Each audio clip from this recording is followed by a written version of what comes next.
Hi, guys, and welcome back to another episode of Not Your Mama's Murder, the podcast where each week we discuss a different true crime case. I'm Elisa Bird Hill, and this week we are going to be talking about Makenzie Shirilla, Dominic Russo, and Davion Flanagan, and the Netflix documentary, and the Hulu documentary, and social media, and Dr. Insanity, and all of the things. Now, I try to do some lesser known cases and then mix in a well-known case here and there. Obviously, I started with the Murdaugh family crimes. Honestly, that's because that case is like my Roman Empire. I find myself just randomly thinking about it all the time. So that's why I chose to do that one. But I think the rest of them have been, not necessarily the most well-known cases. This one obviously got huge due to the recent documentary that came out on Netflix. I talked a little bit about how it's crazy that we live in a time that a documentary on Netflix coming out is what changes our headlines so much. But so many of you reached out about this case, so I'm going to cover it. It's going to be quite a bit different than how I normally do things. My usual layout is that I cover the facts of the case, and then I give my opinions at the end. I know the reason that so many of you have asked questions about this case is because of that documentary. So what I'm going to do is tell you what my opinions were prior to watching the documentary. Then I'll watch it along with the one on Hulu. And that one's actually been out a little longer, but we can talk about what was covered in each one and what was left out and what my opinions are after watching. And if this is the kind of format that you guys like and you're interested in having me do more often in terms of, watching documentaries and dissecting it, please reach out and let me know. I'm very much still figuring out what works and what you guys like, and so yeah, feel free to let me know. I have a poll up on the podcast Facebook page, Not Your Mama's Murder, right now, to vote on what other big cases you may want to hear in the future. If there is a documentary you would like me to cover, send me a message, put it there. This podcast is for you, and so I want to do what you guys want me to do. Just do it nicely, please. I'm new to this, and I realize I am not perfect, and I'm still learning, and so please just be gentle and kind with your feedback. But yeah, any, recommendations or ideas, feel free to reach out. With that being said, we're going to go ahead and jump on in. Now again, this is my opinion based on following the case years ago when it was unfolding, not 2026. And I'm just going to say it right out of the gate. I do think it was murder. Thought out, planned, premeditated murder. Allegedly, of course, allegedly. The factors that stood out to me and convinced me that she was guilty was first and foremost that she drove to the crash location and scouted it and tested it 7 times prior to the crash that night. That's actually absurd. And I'm sure this will come up later, but I think that is how she knew to angle the passenger side of the car for the corner of the building that she hit. Second would be the fact that she was wearing a seatbelt that night when there is proof and documented history that she did not wear one. That is from her own photos and videos. There were 127 files of proof of reckless driving that she documented herself. The third thing, of course, is the lack of braking as they approached the wall and the length of the road leading up to that wall. People may think it's short, but it's not. It's actually like a mile long, and it's not a straight shot either. There are some bends and curves and bumps, and honestly, I am impressed that she maintained that speed on that road for so long without having issues prior to veering towards the corner of the building.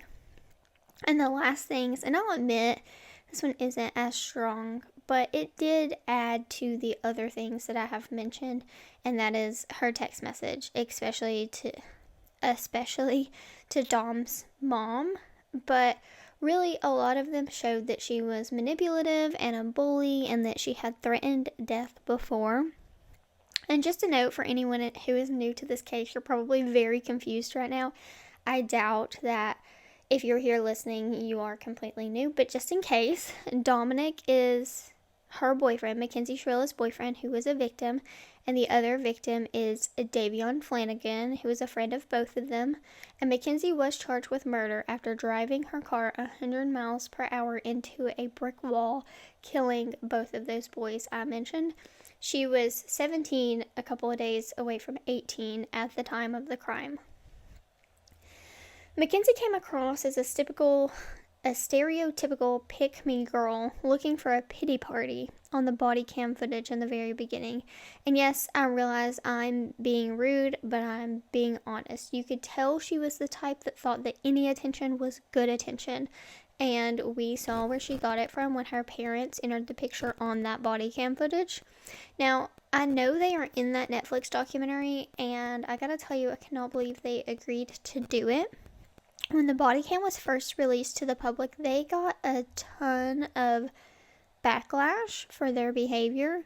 And then when the trial happened, it got even worse. So I am shocked to see that they sat down and subjected themselves to the public again.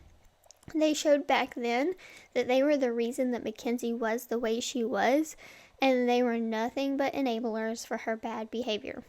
I would like to say that maybe having their daughter in prison has changed them or taught them a lesson and showed them their flaws, but I've already seen people online saying that they showed their true colors in the documentary too.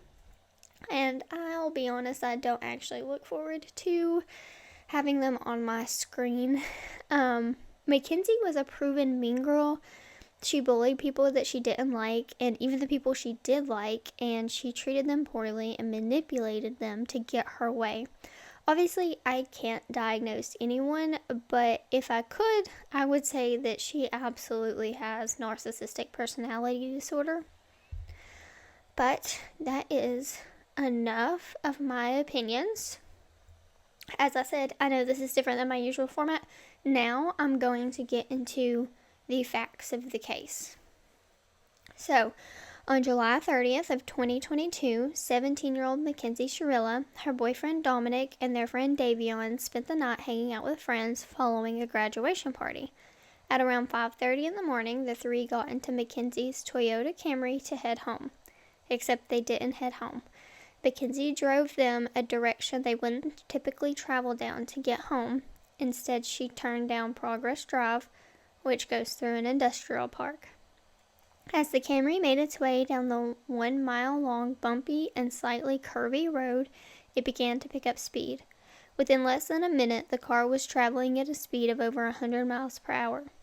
As it approached a stop sign at the end of the road, instead of stopping the car, with Makenzie behind the wheel, she blew through a stop sign, hitting a large company sign, and then continuing to drive full force into the brick building. 45 minutes go by. The sun starts to come up. Eventually, a passerby on a motorcycle sees the aftermath of the crash and calls the police. Once police arrive, they are clearly shocked at the scene. On body cam footage that was later released, multiple officers can be heard saying that they had never seen a crash scene like this before, and they seemed genuinely surprised to learn that anybody was able to survive it. The car was essentially split in half, the passenger side door lying back by the side, debris everywhere. Mackenzie's foot was still pressed or lodged on the accelerator when police arrived. Her upper body was pinned under what was left of the dash.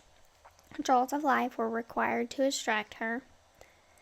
Dominic, who was riding in the passenger seat in the front, was found with his lower half pinned under the driver's side dash and his upper half on the passenger side with the dash caved in on him.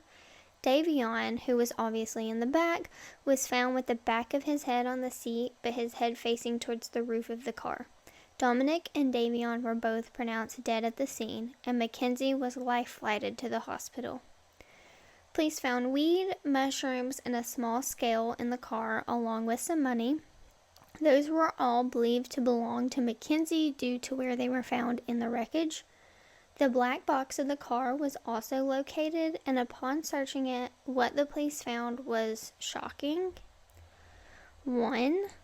The accelerator was fully pressed leading up to the crash. 2. There was no evidence of braking whatsoever. 3. The car briefly shifted into neutral and then back into drive just seconds before the impact. And 4. Before turning onto Progress Drive, Makenzie had drove calm and collected and even used her blinker. This is what made investigators believe it wasn't some horrible accident, but rather a planned and purposeful crash. So they visited Makenzie at the hospital, and what they were met with came as a surprise. Makenzie seemed to truly not understand the severity of what had taken place. She even asked the officers, "Could you just, take my license for 10 years or something?" She also kept asking if Davion was okay. Also on the body cam was Makenzie and her mom talking in a coded language. It is assumed that what was being discussed was a defense. Could they just tell the police that she had suffered a seizure? All of these things suggest awareness of guilt. However, it would later be stated that she couldn't be held responsible for those statements due to her current state following the crash and the potential for brain injuries. The investigation into Makenzie and a possible motive for causing something so catastrophic continued. This investigation brought a lot of things to life. First and foremost, who Makenzie Shirilla really was. She was very active on social media, had a lot of friends, and probably most importantly, a relationship with Dominic. On the surface, it looked like she was thriving, but once they dug a little deeper, they began to see the truth. That social media presence? Dangerous. She could be seen driving recklessly, talking about doing drugs, and this is where the 127 files of proof come from. Her friends? A few of them truly cared for her, but a lot of them admitted that they were friends with her to prevent being a victim of her. She was said to be manipulative, emotionally abusive, and that she would use others to get what she wanted. And that relationship she had with Dominic, it was toxic and alarming. They had been together for 4 years, meaning Makenzie was 13 and Dom was 17 when they first got together. By the time Makenzie herself was 17, she was living with then 20-year-old Dom. There were many documented instances of them having very intense arguments where Makenzie would leave the house and then threaten Dom if he didn't let her back in. On the other end of the spectrum, it was also documented how loving Makenzie could be when Dom was buying her gifts. Very high highs and very low lows, which we all know is a telltale sign of an abusive relationship. Probably the strongest evidence to suggest just how unhealthy the relationship was and how reactive Makenzie was all of the things that occurred in the 2 weeks leading up to the crash. Text messages between the two show that Dominic was trying to distance himself from Makenzie and the relationship in general. He actually told her outright they should no longer be together and that life was too short to spend constantly fighting. These texts also show Makenzie threatened Dom's life and to harm herself if he, quote, abandoned her. Text messages between Makenzie and Dom's mom also stood out. Makenzie would reach out to his mom with issues and essentially threaten her life and Dom's to his mother.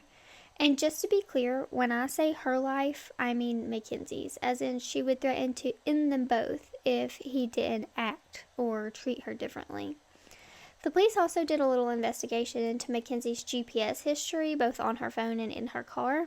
That history showed that she had driven the route of the crash at least twice before, and possibly up to 7 times. All of this led to Makenzie finally being charged. Her charges were 4 counts of murder, 4 counts of felonious assault, 2 counts of aggravated vehicular homicide, drug possession, and possession of criminal tools.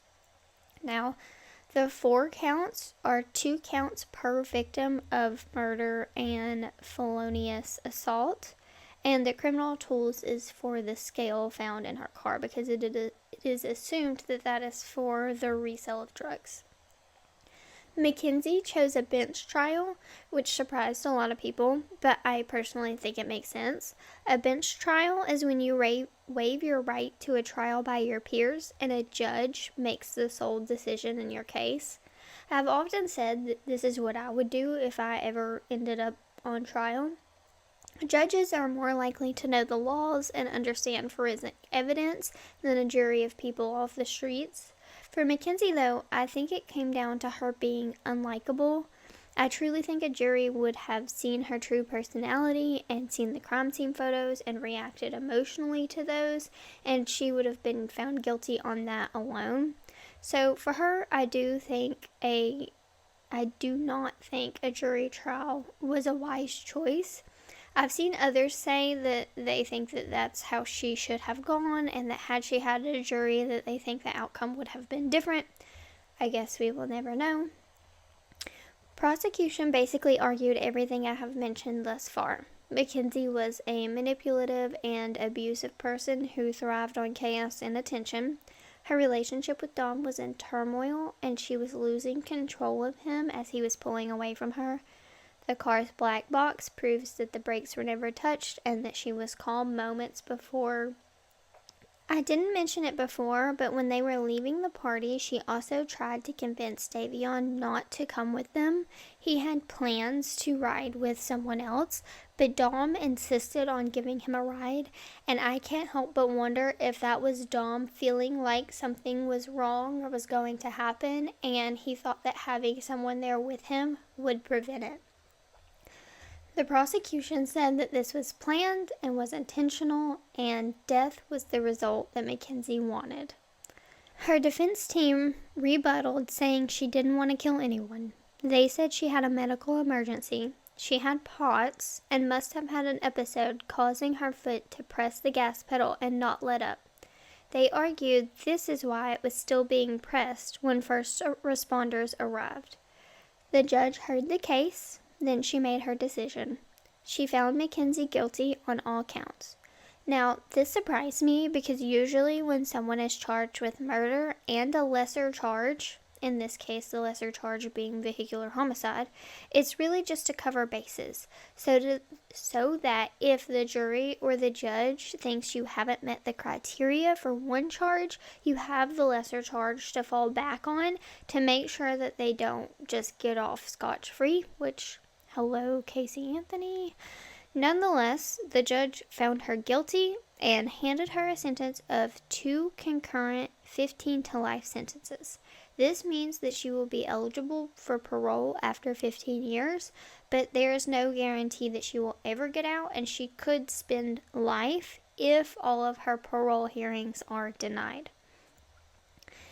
Now, I gave you most of my opinions in the beginning, and we still have a lot to talk about, so I'm not going to beat a dead horse, but I do want to touch on a couple of things. I have POTS.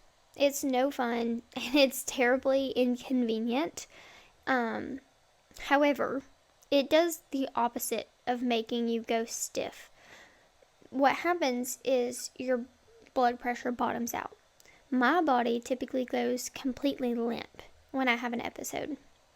Your body's job in that instance is to get you horizontal in order to level out your blood pressure, so it often causes fainting, not seizures, and not muscle tension.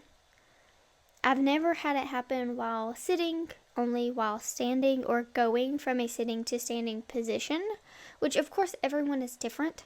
But if she passed out at the wheel, I don't think accelerating would have been the cause. I think the car would have veered off the road, slowed to a stop, maybe hit like a tree or something on the side of the road. Her muscles would not have tensed and made her push the pedal. Secondly, when this case first came out and was lesser known to the public and was more just in the true crime space, I saw a lot of people say they didn't think it was intentional because she wouldn't have risked harming or killing herself because she loved herself too much. I wholeheartedly disagree with this for many reasons. I truthfully think that Makenzie thought that she was invincible and untouchable. I think the drugs she did made her feel like she was indestructible. I legitimately think that she had a gut feeling that she would survive and that she would get so much attention for surviving and being in the hospital and losing her boyfriend. I personally do not think that she thought she would ever get in trouble. It reminds me a lot of Michelle Carter, which is the case where she encouraged her boyfriend Conrad to die by suicide. Except in this case, surviving made Makenzie the star. And unfortunately, I feel this Netflix doc is giving her the attention that she so desperately craved. I think I mentioned it before, but knowing who produced the documentary, I have really high hopes, or I had high hopes, until I had seen that her parents and her were involved. Now I'm not sure how to feel about it ethically. I don't know. Was it ethically made? So I, of course, will be watching it and reporting back. Alright, guys, we're here to get back into the Netflix documentary of it all. I am having a little bit of trouble with my voice. I'm not sure what's going on. I feel fine. Everything's fine. But it keeps getting kind of masculine on me, so I'm not sure. So bear with me through that. Now, I do want to note, I don't typically take notes on documentaries in this way. Usually, if I'm watching a documentary for a case, I am taking notes as kind of like bullet points so that I know what to look up and research and fact check and things like that. Because as you know, it's really important to me that my sources be credible, and you can really put anything into a documentary. So I always take like bullet point notes to remind myself what to look up. So that's kind of how I did this, especially because we've already talked about the case and my opinions. And so I'm kind of just going to read off these bullet points and we'll talk about them as they come. I might have some things to say about some of them I may not. So that's kind of how this is going to go for each of the documentaries I watched. So my first bullet point says Rosie Graham, the Gretchen Wieners to Mackenzie's Regina George. And I stand by that after watching this. I said Rosie crying says that split second changed all of our lives. First of all, not a split second. She had tons of seconds to make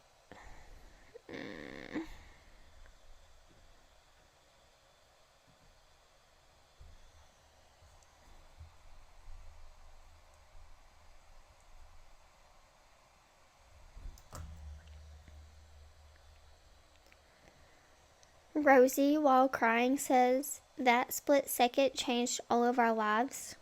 First of all, it was not a split second. And secondly, way to make someone else's trauma about you.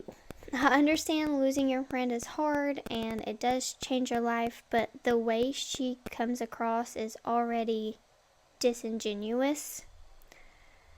My next one says, I hope that these officers got the mental health help and counseling after having to walk up on that crash. My next one says they found marijuana and shrooms in the car, but of course no way of knowing that they had been at a party with access to drugs and alcohol. I said, this is pertaining to the body cam footage at the hospital. I said the parents are entirely too calm after learning their daughter was just life flighted. And then I said, mom is a controlling bitch. I said this police officer probably shouldn't have given this information without knowing all of the info.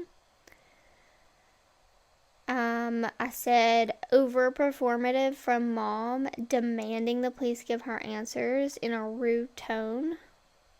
And then I said enter the terrible parents. This must be where they sat down on camera. I said the dad felt guilt for being happy his child was alive. That's doubtful. They said Dom was a part of the family. They sure haven't acted like it. I said Dom's poor dad was in a state of shock. And I love that the last thing that he said to his dad was, "I love you." I said, why was Makenzie allowed to live with Dom at 17 years old? Now, this one, controversial, I guess. I said, gathering at the crash site is weird. Hold a memorial, sure, but maybe somewhere else. And I stand by that. I think that I know they were trying to honor their friends and they were sad and mourning and mostly teenagers, but I don't know. That feels eerie to me, I guess. I said, of course you were being questioned. Duh, you were with them before they died. This is in terms of Rosie not wanting to talk to the investigators or give any information about the events that happened the night leading up to the crash. Primary impact on the passenger side, I mentioned this before. I think that when she did those dry runs, she realized she needed to angle the car at the corner of the building to make sure it did the job.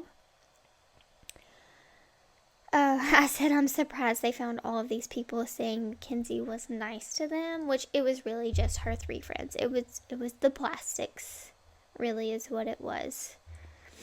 The dad said she looked like she lost a fight, and I just found that a gross thing to say.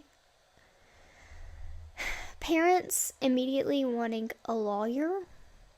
I always say don't talk without a lawyer, but in this case, I think if you really didn't think a crime had happened and it was just a terrible freak accident, you would want the police asking questions, and you would even probably be asking them yourself, trying to get to the bottom of what happened.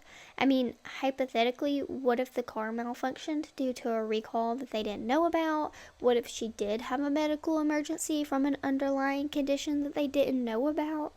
The investigation at this point doesn't mean crime or guilt, so their reaction to ask for a lawyer first, the first time the police come talk to Makenzie, leads me to believe that they knew it was a crime and they knew she was guilty.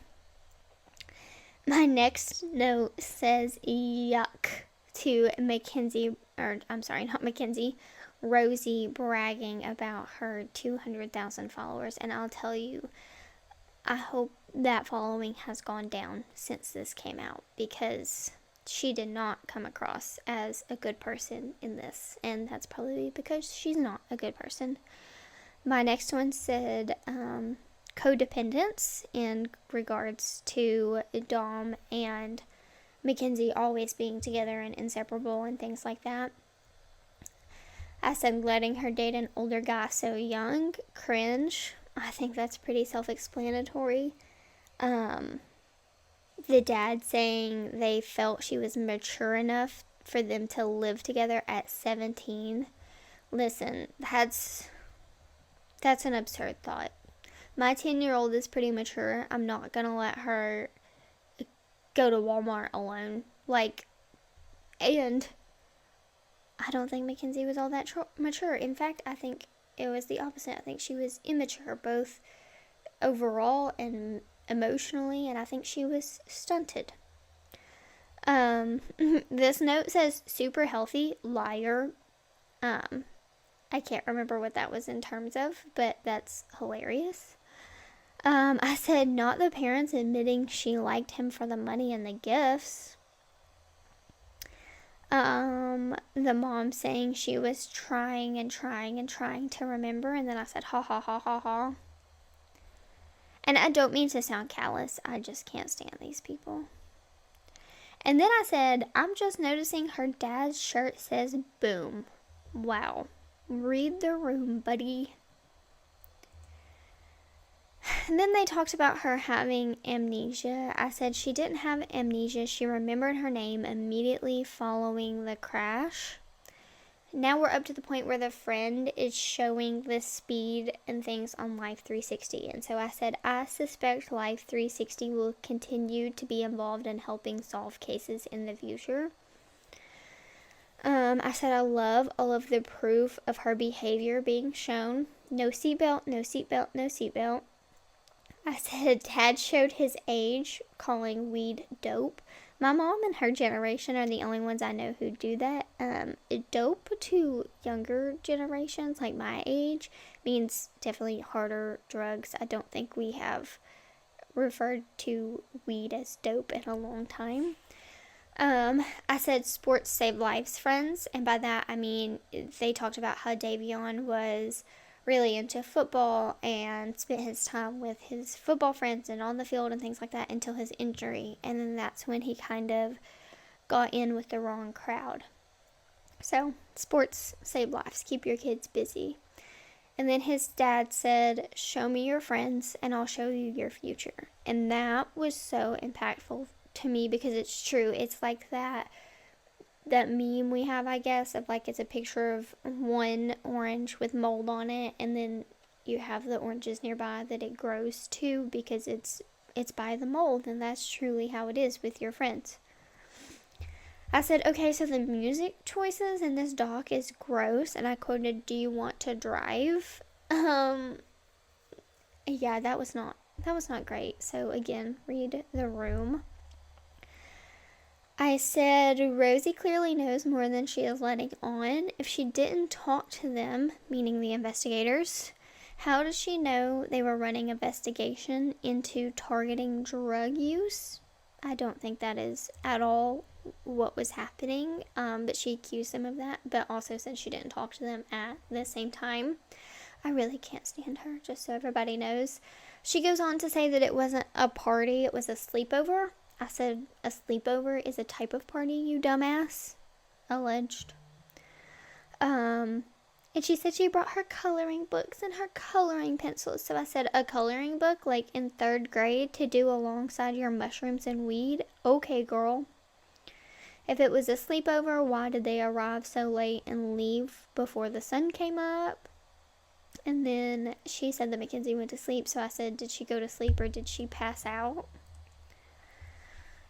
She talked about not seeing Makenzie and Dom arguing, so I said abusive relationships don't typically show outwardly. And then this is when the CCTV footage of the crash comes up. So I said we need more CCTV. I know that people disagree with being watched, but it is so useful in cases like this. And then they play it, and I said the silence after the impact is so loud. And honestly, I can't imagine sitting there for 45 minutes. I know that she was in and out of consciousness, but what Makenzie was thinking, and I know it's been said that maybe Dom was alive for a little while after impact as well, and so, I don't know, just to be in their head sitting there so quiet and calm after the initial impact is a terrifying thought. Then they talked about her blood being tested and it was negative for mushrooms, and I said thank goodness she couldn't use a bad trip or hallucinations for the cause of the crash. I can't remember what this is about. Maybe about going to the concert or something, I'm not sure, but Davion's dad said tone deaf, and I said tone deaf is right, but anything for attention, right? I said I love that they are showing her for the bully, and that it's a direct result of her parents enabling and coddling her. This is why she felt untouchable and invincible. Oh, this is where her parents said she didn't need to be disciplined because she was a good kid. In all caps, I said, yes, she did. She did need to be disciplined. Dom and Davion may still be alive had you offered some parenting and some guidance. I often say that Desi, my child, is an easy kid, and she's easy now because when she was young, I worked hard to make sure that she knew she had rules to follow and that actions had consequences. Stop being friends with your children and start raising them. I assume the parents are the one who introduced her to weed and likely even helped provide it in the beginning, given that the dad's earlier comments about not caring who smokes, including him or his wife or his child. Maybe he didn't care, but he probably should have at least talked to his daughter about driving under the influence and the consequences of what that could be. These parents are such trash, and even though I was skeptical about them being given this platform, I am glad they are being shown for who they truly are.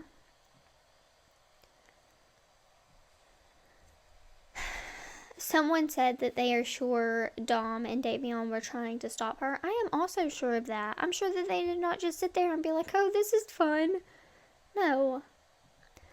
And then they talked about Makenzie throwing a temper tantrum. And I said, teenage temper tantrums are crazy. Rosie talked about being with them every single day. So I said, you're with them every single day, huh? You don't seem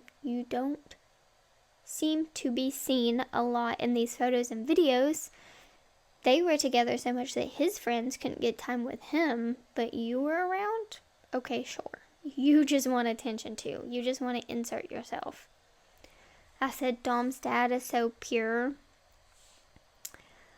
Okay, this is when the friend was talking about saying he heard on the phone her say she would crash the car. They called that prior calculation. And okay, maybe sure. But also, that's the definition of hearsay. So in my opinion, that is a little weak. I said this documentary could have been shorter. They are repeating themselves a lot. I said arresting her following therapy so she couldn't hide or run is perfection. The mom said murder, and I said yes, murder. She just killed 2 people. And then it cuts back to Rosie saying she didn't think she would be arrested. I said, of course Rosie didn't think she would be arrested. She was convinced Makenzie was untouchable because Makenzie herself had convinced Rosie to think that way. I said Jeffrey Dahmer mentioned unexpected, but okay. And then Rosie talked about the blankets. I said, or bracelets. I said, yeah, girl, caring about your bracelets while in handcuffs isn't a great look. And then they talked about how it originally went to juvenile court and they asked to move it to adult court. So I said, I typically don't agree with I bumped the mic. I typically don't agree with teens being charged as adults, but in this case, I think that if she wanted to be acting like an adult, let her be charged as an adult. Doing drugs and drinking like she is of age, playing house with her boyfriend like she is a whole woman, fine. Let her be charged as if she was a woman. I said, I didn't even realize I was almost an hour in, and I hadn't seen her on my screen from prison yet. And then I said, where did that southern accent come from? She is from Ohio, not the South. And then she started talking about marriage. I said, girl, you're delusional. He didn't even want to be dating you, much less marrying you. She talked about being sad when they fought, not angry. And I said, girl, you were not sad. We saw and heard those arguments. You were a volatile mess. And I have a brief thought of like, well, maybe she doesn't know those videos exist because they were given to the police after and she didn't know Dawn was recording. But then I saw that they were played in court. So she knows, she heard and saw them herself, but she's still lying to our faces. And then I said, LOL, Davion was a, quote, new friend. This again, it doesn't change the fact that you took his life. He was an innocent bystander in it all, but your agenda mattered more than his life. The amount of times Davion was referred to as a new friend by her and her mom is absurd. I said, I love when we get to hear the producer questions that are being answered. She said she still has no memory. I said she'll never get paroled. In order to get paroled, you have to admit guilt and show remorse. So unless she does that in the next 10ish years, she will sit there, which we will hear later that is basically what the judge was counting on when she sentenced her to just the 15 to life. I said, I know we can't lean too much into body language, but man, the constant looking down and to the left, if you know, you know. She said, I'm not a murderer. I said, nah, girl, you're a double murderer.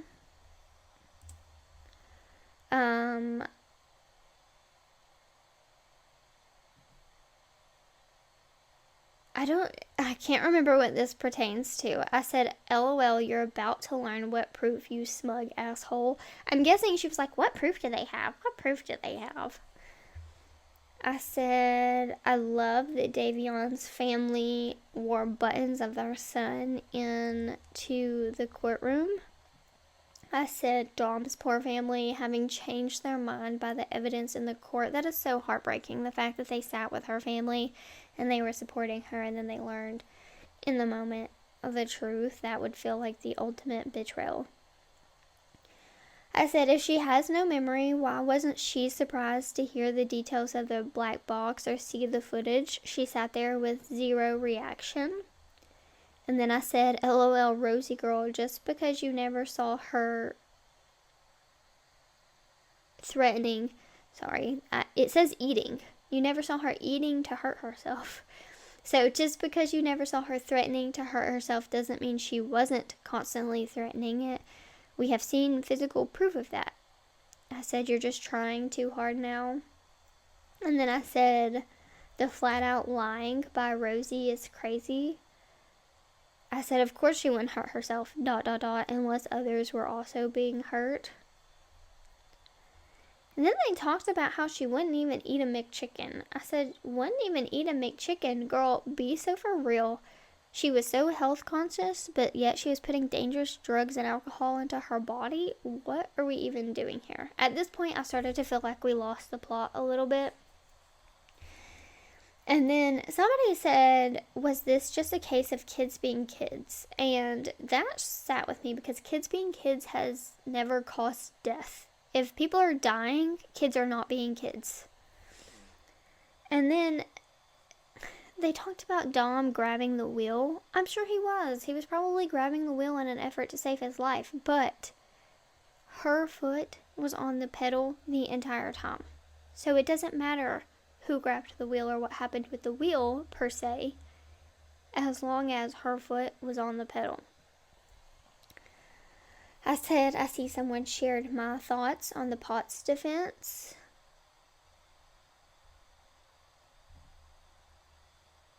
I don't know what this is about. I said, you not going to dinner is crazy. Unsure. Don't remember. I said, I do remember. I read the next line and it reminded me. On the video he took, she told him that he couldn't go to dinner with his grandparents when he was trying to leave the house and she wanted back in. And then I said, she gets her controllingness from her mom. I said, cuffing her before the verdict is even finished being read was chef's kiss. And they did. They stood her up and cuffed her as the judge was still reading the verdict. Rosie said, we were all friends. And that gave to me, why didn't she pick me in the car to be in the car so I could get attention too? Rosie read just as really gross for this whole thing. I said, I'm so glad prosecution called out how those letters do not directly affect who she really was. Letters like this really strike me. We learned on Quiet on Set that a bunch of people wrote them for the man who abused Drake Bell, and that was really sad. We have read the ones for Josh Duggar, the character witness letters or whatever. They are never ever an accurate representation of who the person really is. And either the person is flat out lying and they know it, or they have been manipulated to believe that that is who that person is. And so either way, it's just incorrect. So I'm glad that he called that out to the court. And then they played that TikTok where she said, "I'm the girl that you die for." And I said, okay, to be fair, it's just a trending song. Like, I will give them that. Everybody does the TikTok trends, and that was one for the time. And I think that one was even actually made before the crash, as Rosie said. And I hate to agree with her, but it is the truth. And then I said, okay, but dressing as a corpse after is in bad taste. And I said her apology to the families was awful. And it did remind me that I was surprised that she did not testify in her own defense. A lot of narcissists who are put on trial insist on testifying for themselves, and I'm surprised she didn't. I said I love the judge calling out her mom, talking only about Makenzie and not about the actual victims of the case, and for calling her out, saying Davion was just a new friend. Again, they say that so many times. I said I love her putting her foot right in her mouth the whole time, and the judge did not let up on her, which was great. The judge, this is what I was talking about before, the judge saying that she didn't need to sentence Makenzie to life because she didn't think there was a chance of her being out after 15 years speaks volumes. What that really means to me is that she saw Makenzie for who she was, and she knew that she wouldn't do what she needed to do to be paroled, which I mentioned is, admitting guilt, showing remorse, saying you're sorry, things like that. Oh no, I lost my place. I scrolled too far. I'm so sorry. Please hold. Okay. The lawyer shaking everyone's hand as they left the courtroom was really nice. And then she went on to say that she was being the best person she could be and trying to stay out of trouble in prison, but we have seen those prison records. We know she is in trouble all the time in there. She's had contraband. She's had sexual encounters with women. And then I said, oh, they showed that her lawyer was there and she was asking him for feedback. I said, that is gold, and I love that they included that because they didn't have to. They could have left that out, but they wanted to say she knew what she was doing and she was calculated with these answers. She said, I just want to say that I'm innocent. And I said, but not that you're sorry? Question mark? Oh yeah, you're only sorry you got caught. Davion's dad agreed with the parole board.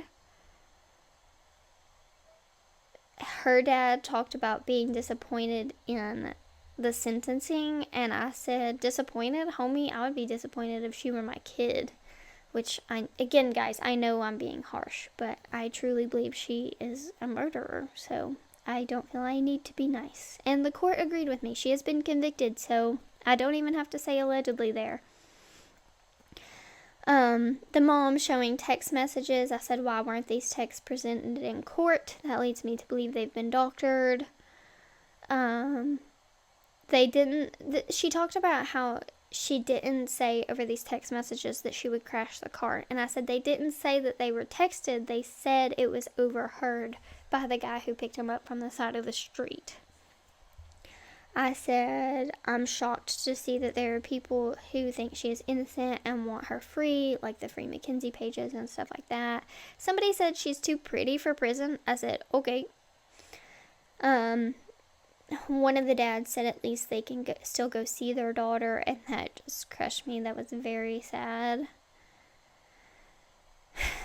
Somebody said that they hope that the parents don't baby her for the next 15 years. I said, well, she was babied for the 17 leading up to the crash, so I'm sure that's exactly what's going to happen. Dawn's dad talked about how he hopes that she grows and, becomes a better person. I said, actually, you're typically stunted to the age you are when you went into prison, so I don't think that's what's going to happen. I think that she will come out the person she went in as if she ever gets to come out. And I'll go ahead and say it. I hope that she isn't released in time to start a family, because no child deserves to be raised by someone with no accountability, who is unable to control their anger, has been enabled their entire life and is unable to see anyone's point of view but their own. Her earliest parole will be 2037, and that feels so soon. My youngest will still be in school at that time. I love that they started a scholarship in Davion's name for future barbers. That is amazing. And the quote, Davion does have a future, really, really struck me, and I'm glad they ended on that good note.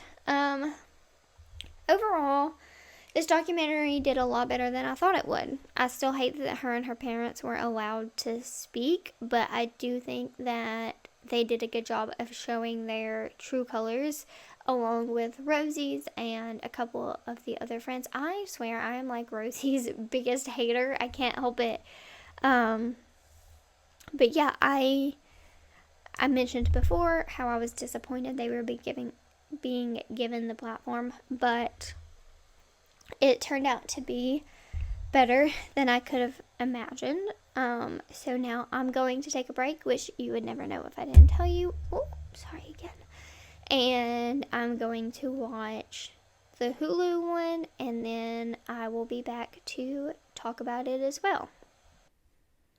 Okay, and we are back. That feels weird to say, like it was an ad break or something, but this will be the exact same thing as what I did for Netflix, except this one is, it's on Hulu. It's called Mean Girl Murders.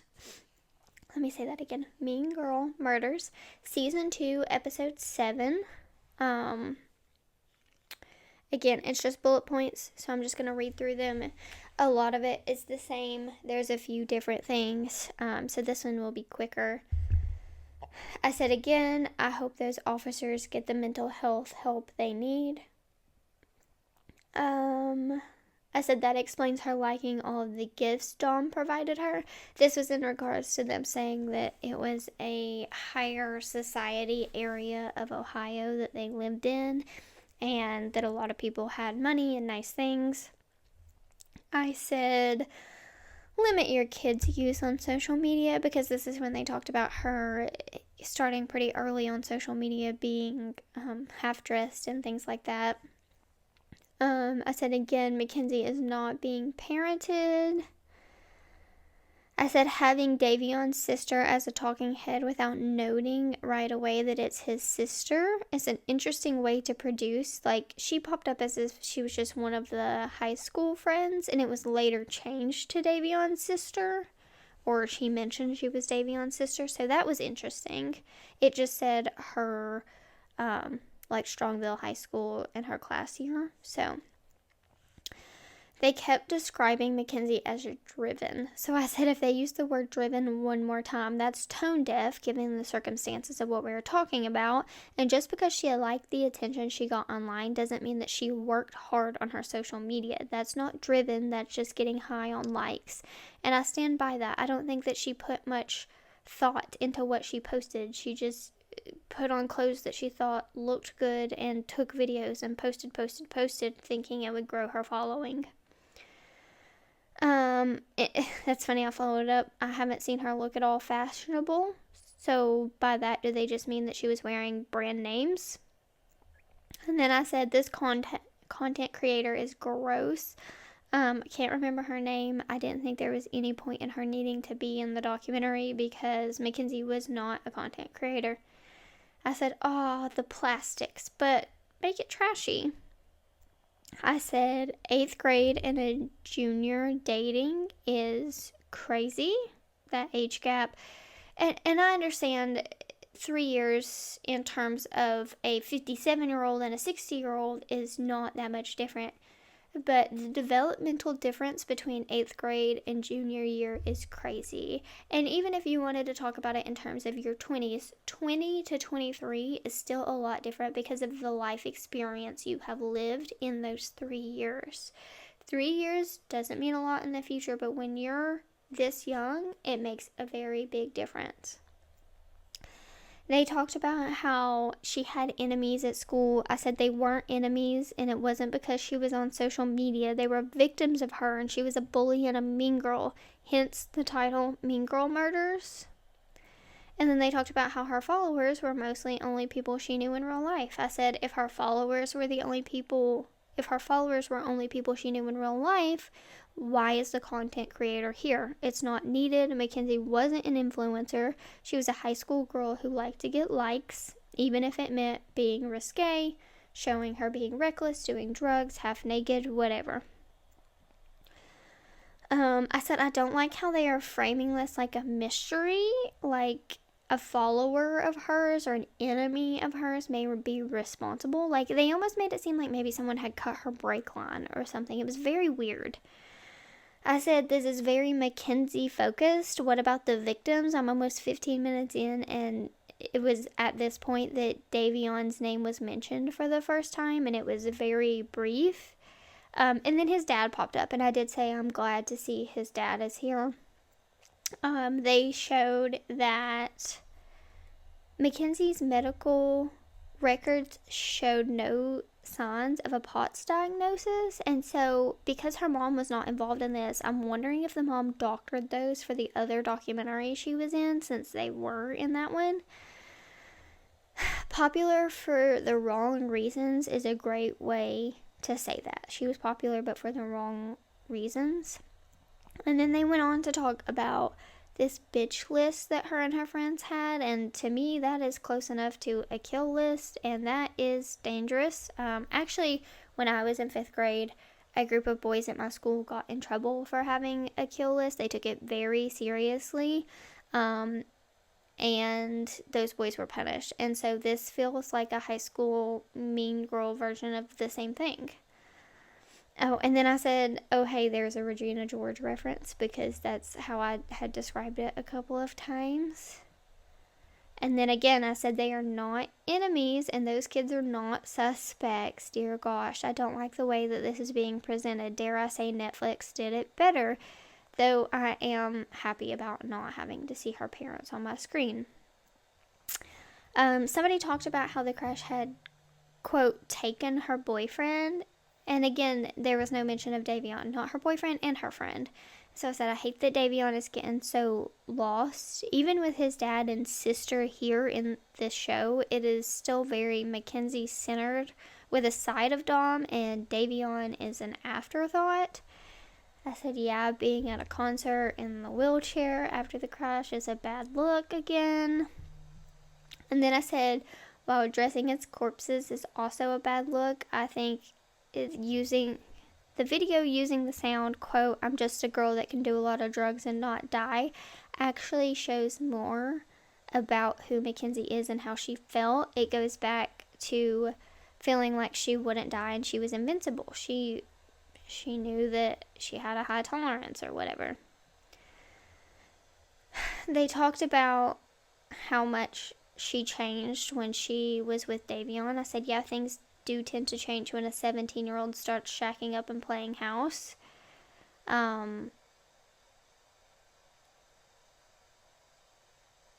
Sorry, I'm guessing I had a typo here. Oh, okay. So somebody had said that they felt Dom was just starting to outgrow Makenzie. And so I said saying Dom was outgrowing her is a good way to word it, but being that he was a 21-year-old dating a teenager, I think he should have outgrown her long ago. My typo was outgrowing. It just says outing. He was outing her. So they mentioned that Dom was just as involved in the fights, and I do think that is an important thing to note. It hadn't been said at all before that he was just as active in the fights as her. And then I said, but also thank you for proving that he was leaving a trail of evidence and reaching out and asking for help, because he was recording videos of how she was treating him. He was telling his mom what was going on. Again, textbook abusive, controlling relationship. They talked about the dry runs and how she drove the street multiple times. I agree. it's a case of if I can't have you, no one can. They talked about how she must have been suicidal. Again, I disagree with that. I don't think so. I think she thought she would survive. And I noticed this time watching her be arrested that she had tinsel in her hair, and I was like, well, that's funny to me for some reason that she had tinsel in her hair being arrested. Oh, yes. And then they pointed out that she showed up to court looking like very dressed down. Like rather than a makeover, it's like a make under. And I said a la Jodi Arias because that's what they did to her. Like she was known for being like over sexual and things like that. And so they dressed her down and made her look like kind of like a little housewife and things like that. And so they definitely did that for Makenzie, and I will post those pictures on the Facebook page of what she looked like at trial versus on social media, like with her big lashes and things like that, the way she was dressed. I said overall, I have less to say about this one. I wasn't impressed with the way it was covered, but I am glad they didn't include anyone that was problematic, like the parents and Rosie. And I know Rosie was pissed that she didn't get that call to be involved in this one. But yeah, overall, Mean Girl Murders not my favorite, and I don't feel like they did a good job. I did a little more research and found another one. This one is also on Hulu. It is Killer Cases Season 4, Episode 12. And again, I'm just going to go through it the exact same way, reading these bullet points. I said, every time I see the body cam footage from the crash, I'm so sad for those officers, and I really hope they are okay. I said, okay, they're calling it murder from the beginning. Like, the show itself called it murder, which I appreciated because the Mean Girl Murders did not do that. This series mentioned Davion's name first, which I really liked. Like, before we hear Dom or Makenzie, we hear his name, and I love that.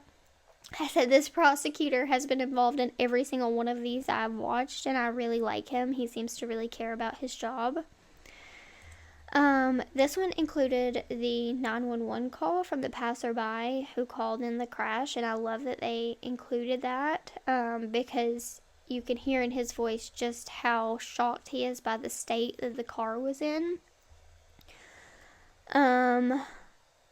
Body cam footage that they use in this one shows just how much damage was done to the passenger side, but not on the driver's side.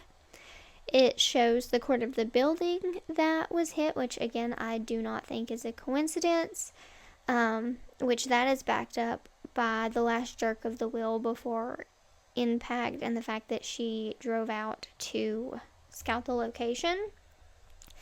They showed the part of the body cam footage where you can hear the officer say, "Rest in peace, buddy," and that gets me emotional every single time because that's somebody's kid laying there, and it was just nice to see that little moment of humanity. Davion's parents are also in this series. They have been in every single one. That makes me happy. It's very clear that they love their son and they want to keep his name out there in a positive way, even if that means sitting down and doing the hard thing and rehashing it and telling their story over and over again, which cannot be easy. I said finally someone included the recordings from the hospital because the behavior there is so important, including the language that Makenzie and her mother speak to each other. The prosecutor referred to Makenzie as one point as the girl, and it just cracked me up because it's clear that he was over her from the very beginning. Again, they show no medical history of POTS. They say that Makenzie had no boundaries for herself and her parents had no boundaries for her, and that is such an important and truthful line. They mentioned here that Dom was interested in joining the military. I had not heard or seen that anywhere before, so that was of interest to me. They talk about how her mom saw her social media posts and she was liking the post, and in those posts she was doing drugs and she was hardly clothed at 17. I'm not sure at this point why I would expect any less, but I find that incredibly gross. I said this is also the first I'm seeing of the video that shows her threatening to key his car. I'm glad that was included. That's further proof that Dom was keeping a trail and an account of all the things she was doing. I said, oh, projecting shown in the text message exchanges that haven't been included in anything else I've watched or read. So this is where she is accusing him of cheating when she was cheating and blah, blah, blah, blah, blah. They showed the memorial at the crash site again. And I said, again, I get that they're mourning, but I do think being at the site of the crash is a little odd to be doing that. But who am I to judge? Classless. I think it was Davion's dad describes Makenzie as classless, and I said that is the perfect word to use to describe her. I was unaware that she tried to offer a plea deal to just take probation. I'm glad the families denied that and said no thank you. That goes back to her being like, could you just take my license for 10 years or something? Like she really thought she was going to get away with it. They mentioned that she showed up to court wearing a sling on her arm. I noticed that earlier, but I didn't say anything because I assumed there was a medical reason, like maybe she'd been in a fight in jail or something like that. But the prosecutor said there was no medical reason, and I think that shows she just wanted even more attention. I still can't believe that the first time the families saw the CCTV footage of the crash was in the courtroom. I know that must have been very hard for them. They talked at one point about Dom's mom going and throwing up, and I think that's probably absolutely the reaction most parents would have if that were their child. They pointed out that there was no cross-examination, and I think that's a good thing to point out because her lawyer did not do a great job, which I hate, but it is technically, in my opinion, grounds for ineffective counsel, because all he had to do was say that Dom was likely calm and collected because he knew he was recording and needed to be on his best behavior, and Makenzie didn't. He could have said, for all we know, Dom was screaming and throwing things before he hit record. He could have gone into reactive abuse and how that looks, but he didn't. And I don't think that's the case here.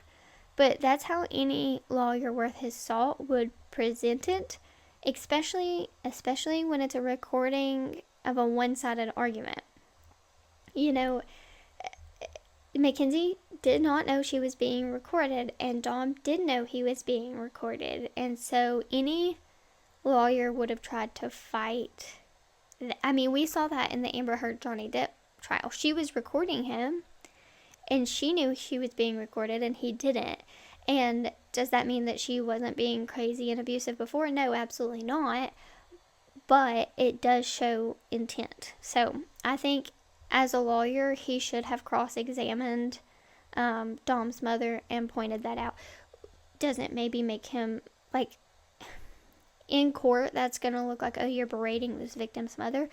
But I think a good lawyer would have done it. So there's that. They showed the kids' autopsy photos in court, which autopsy photos are hard to look at when you don't know the person. I couldn't imagine looking at your own child's autopsy photo. That could not have been easy either. Again, her mom is on the stand, the only one saying she has POTS with no medical history of it. I love the way the prosecutor asked her why she felt safe letting Makenzie drive if she was suffering so much from POTS, which, again, I've never felt dizzy while driving from my POTS. It's not when you're sitting down. I said this female prosecutor is a baddie too, and she was really well-spoken. I said this series used the full video of the crash a lot, and I mean we see it a lot, like probably 5 or 6 times, if not more. I said her lawyer is fumbling in closing arguments and again blaming Dom for maybe grabbing the wheel, but her foot was still the one on the pedal. And then I said this is unrelated, but I have to complain. This series has a lot of ad breaks. Listen, it takes a long time to watch these things and note them, even with me just doing the bullet points, and so the ad breaks just feel annoying. So if I do this again in the future, I think I will be paying for ad-free. I said the judge wrapping it up in a bow is amazing, and she is great with her words. I said Davian's mother's victim impact statement is well thought out and very heartfelt. Dom's mother's victim impact statement is kind, but on point and to the point, and she did a great job. And then I said I live for seeing the judge call out Mackenzie's mom putting her foot in her mouth again and again during her statement. I could watch that 10 times and it would make me happy every time. And then I finished by saying that this series was very Davion focused, and I loved that because too often he gets lost. Overall, I really liked this series. It offered some new and lesser known information. I liked that it wasn't sold to us in a gross way, and they focused a lot on the victims and less on Makenzie, but especially Davion, who, like I said, gets lost a lot. I like this series, and I'll probably watch more of it for case studies in the future for the podcast. Also, someone suggested watching the Dr. Insanity episode on Tubi. Now, this was really weird. It was told to me that it was season 2, episode 4, and I did find it, but after about 25-ish minutes, it abruptly cut off, like, in the middle of the case. So I don't know if there was a part 2. I looked for it a little bit, but I didn't do a whole lot of in-depth. I don't use Tubi a lot, so I'm not 100% sure. So I've noted what I did watch, and we'll talk about that, and then I'm going to move on, because as you'll learn as I go through this, I did not find it very credible or informative, and we are already at an hour and 20 minutes into this episode. And we still have more to go even after this. So, yeah, I think I'm just going to do what I saw and what I have and call it a day on that part. I said, again, this is Dr. Insanity Season 2, Episode 4. That was the dog. And it can be found on Tubi. I said, starting with this footage is coming out strong. I swear it makes me mad every time. Their behavior is awful. The way they talked to the police when he was trying to deliver the information to her. I said, she kept asking who is with her as if they don't know that her and Dom don't leave each other's side. Who else would have been with her? And then it goes on to show video footage that they are saying it was not time-stamped like on the phone. They put their own timestamp on it. Smoking at the first party they went to at 2 a.m. But Mean Girl Motors and Rosie on Netflix and everything I've read has said that she was at the second house and asleep by that point. It goes on to put them not arriving at the second party until 3:30 a.m., the one where Rosie is. I don't know. The timeline here seems off, and this is the only place where it's different than the other timelines I've seen, so I'm already questioning credibility here. It goes on to say that she asked to drive, and that was unusual, but we have seen a ton of footage of her driving, and we know about the incident where Dom had to be picked up from the side of the highway because she was driving crazy. So I'm less than 3 minutes in at this point, and I've already asked a lot of questions, and it doesn't seem very factual at all. They showed the body cam footage from the crash site, and even the subtitles they have on the police are wrong. And you can clearly hear that what is being said is not what is appearing on the screen. So that didn't sit right with me either. They talk about her POTS diagnosis. So I said I've only heard that come from her mother, but they're presenting it like it's fact. I said early on, we go back to the footage of the police officer talking to the parents of the hospital, and I said early on I don't think this officer did a good job delivering the info. But since then, I have learned that he was a rookie cop, and so I imagine this was a very tough first case for him, and so I guess he actually did okay. Like, if that's your first time having to tell someone that people have died, I guess he did fine. I hate the mother's reaction more every time I hear it. I said this also has a lot of ads, which from my understanding Tubi is free, so that's probably why. I said finally someone who doesn't think she was suicidal. This is the first time I've seen Dom's mom's reaction to the news. It's heartbreaking. She even asked what did she do and says she was always driving recklessly, which is tough. I said Dom's poor sweet dad, assuming they fell asleep. He has been pure since the beginning. I said her not attending the funerals is something else. I don't know what the right answer is. If you're going to deny guilt, at least try and pretend to be remorseful in mourning. I don't know. I don't know what the answer is there. I said I didn't realize she was still spending tons of money after Dom's death. Did she just continue selling drugs? But it's going to come up later in this episode, maybe where it was coming from. I said they were investigating it as a homicide from early on because this show presented it like it was a long time before they considered it a homicide. I said Tyler coming out as a boyfriend is wild since the other shows left that out and only framed him as a friend. He said that she was cheating on Dom too. That she was sleeping with both of them even though they were friends at the same time. Before it was mentioned that Dom cheated, but nobody had said that she had cheated, but I guess this is proof that she did, so it seems like maybe they were both sleeping around, which, I don't know, that makes the volatile relationship make even less sense, because then just be apart, you know? It says that there was no criminal record or pattern of behavior, but this isn't true. Her criminal records actually go all the way back to 8th grade when she got into a fight with a classmate at school. She was constantly in trouble inside and outside of school, so there absolutely was a pattern of behavior. They also talk about an instance where the cops were called to her house the week following the crash, and her dad said that she needed a psych evaluation.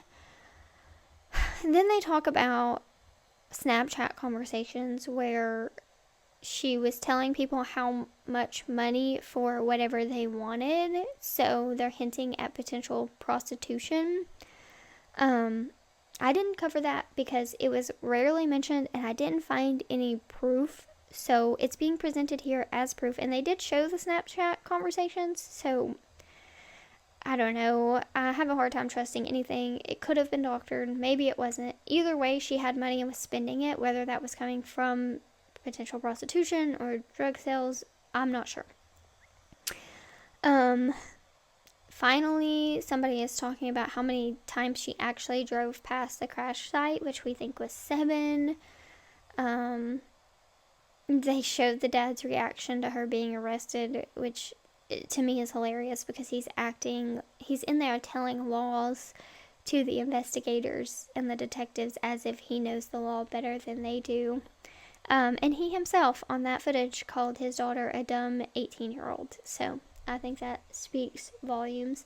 And then that's where it cut off. I said I'm unsure why this episode ended so abruptly. Overall, I'm not a fan. I do like that they included things that aren't well known, but the fact that they are not well-known things, and that they got things wrong makes me question the accuracy of the lesser-known things that were included. So, overall, not a fan. Of the 3, I think Killer Cases did a great job, Mean Girl Murders not so much, and Dr. Insanity not so much. The last thing I'm going to talk about, and we'll wrap this one up, it's been a long one. I'll tell you, I am mentally drained from this case. I think I've mentioned before that I usually spend about 2 weeks of research on my cases, and that is, spaced out here and there so that I don't get, in a bad mental state. And that does include like watching documentaries, and like I said, I'll take notes on things to look up and things like that. So cramming all of that into 5 days essentially, and my daughter's birthday party was in that 5 days as well.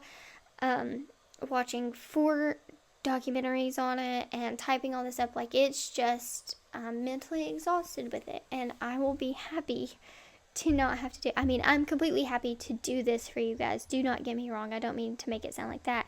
It's just a heavy case, and reading a lot of the things I've read and watching the body cam footage so many times and the crash footage so many times, it can weigh on you. And so I'm going to be glad to move on to something new to cover next week. So anyways, the last thing I'm going to be talking about is what people are saying on social media. And keep in mind, these are not investigators, so anything I'm going to say here is allegedly.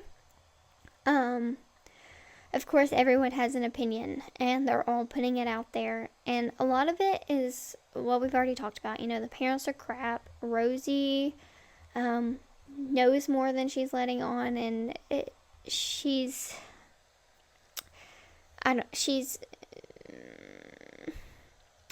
probably hiding things, I guess is a good way to say that. Sorry, I stopped because I have to be careful with what I say about these things, because like I said, this is all allegedly.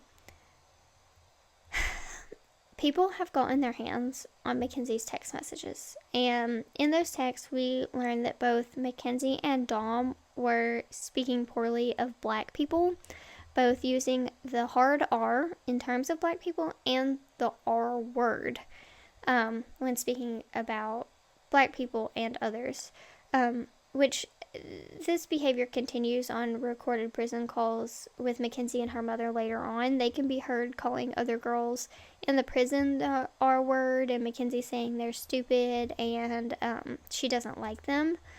Now, of course, this does not mean that Dom deserved to die if he was racist.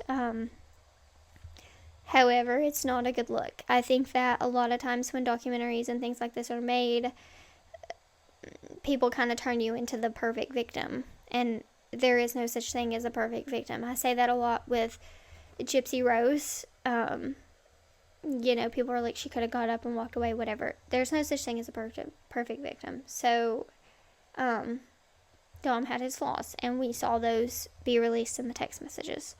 But getting back to those messages, it also became clear that Dom and Makenzie always had a lot of money and that they were dealing drugs, which, to be honest, I thought that read obvious during all of the documentaries, saying that he always had money and that she liked the gifts he got her, the sheer amount of weed and mushrooms they always had and were pictured with, and the friends asking to buy, quote, bud and mushrooms, the scale being in the car. It was pretty obvious, but the text message make it absolutely clear and undeniable that that is what was happening.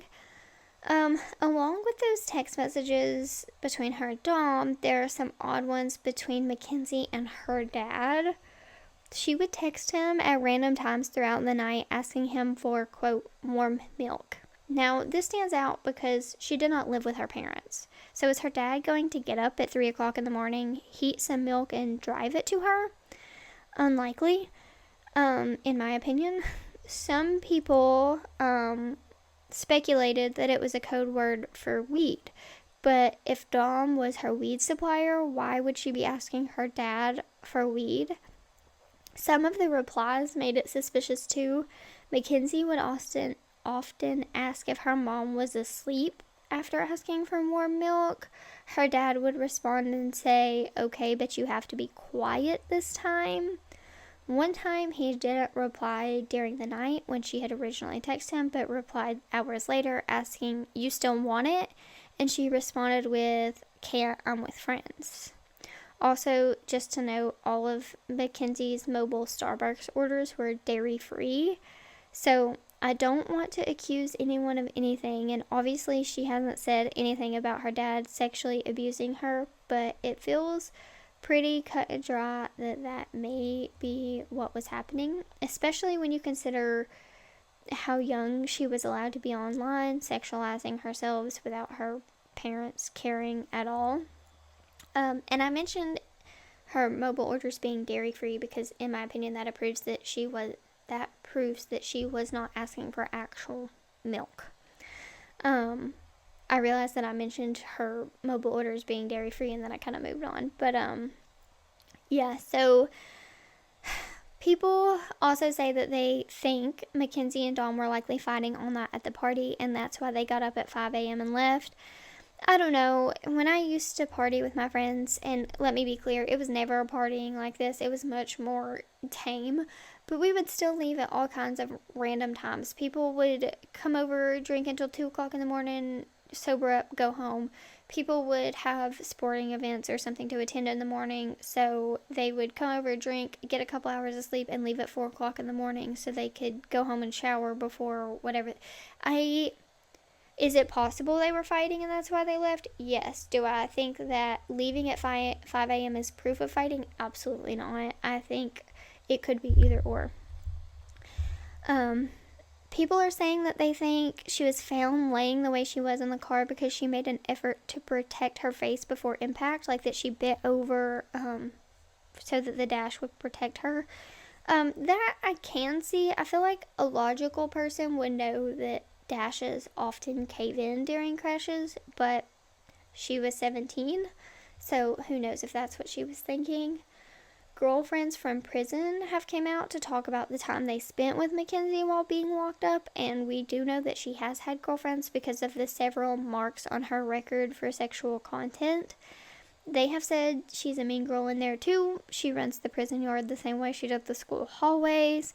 They also said she had a side hustle of making custom shoes and jewelry for people, having money sent to a cash app ran by her mother. Apparently, her mother was her, quote, trusted person, meaning she let her handle her money, her packages, and they even had multiple phone calls per day. This stands out to me because if she and her mother were so close and that was her trusted person, why was she asking her dad for warm milk and making sure her mom didn't know about it? That does seem a little sketchy to me. I've seen a lot of people say that people are split 50-50 on if she was guilty or not. In my opinion, that's not accurate. I think the split is probably closer to 90-10. A lot of facts about this case are undeniable, and the entire Shirilla family is delusional, and I think they have a bigger support system than they actually do. That is it. That is all I have. I can't believe we're an hour and a half in. Biggest case to date, which of course there was a lot to talk about with the documentary coming out and then finding the others to try and back up information. I think I've said it all. I think that it was a case of I can't have you, no one can. I think Dom was trying to find a way out of the relationship, and she knew it was coming. And unfortunately, Davion was a victim because when she couldn't talk him out of coming with them, she decided, well, tonight's the night either way, and so you're gonna have to go too.